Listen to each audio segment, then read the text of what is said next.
Tu veux communiquer avec ton guide mais tu ne sais pas par où commencer. Peut-être que tu lui parles déjà, mais tu ne sais pas comment aller plus loin dans tes connexions. Pour commencer, tu peux déjà faire un exercice pour voir s'il est à tes côtés.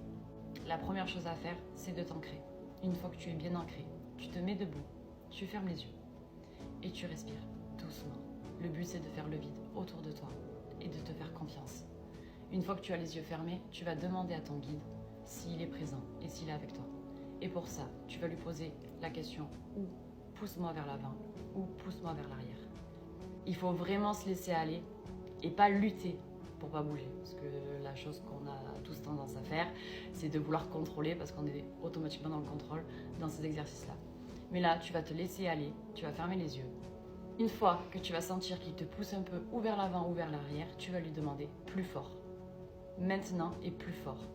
Et là, tu sauras qu'il est avec toi et que tu es rentré en connexion pour la première fois avec ton guide.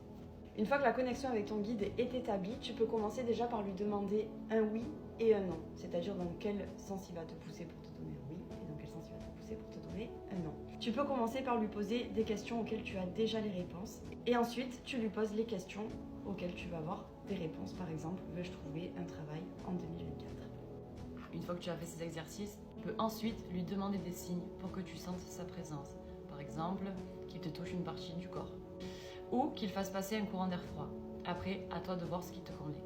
Si tu ne sens rien la première fois, ne te décourage pas. Continue, persévère jusqu'à ce que tu sentes enfin sa présence. Si tu as besoin d'une réponse face à une situation que tu traverses ou que tu as besoin de faire un choix, tu peux lui demander de t'envoyer un signe. Par exemple, de mettre une musique à la radio, de recevoir un message, de voir un animal que tu n'as pas l'habitude de voir. Et en travaillant cette connexion au fur et à mesure, tu vas te rendre compte qu'il y avait déjà énormément de signes sur ton chemin, mais que tu n'y prêtais pas forcément attention. Une chose à retenir, si tu ne demandes pas de l'aide, ton guide ne peut pas intervenir et ne peut pas rentrer en communication avec toi. C'est à toi d'aller vers lui. Dis-nous en commentaire si tu as réussi à te connecter à ton guide. À bientôt!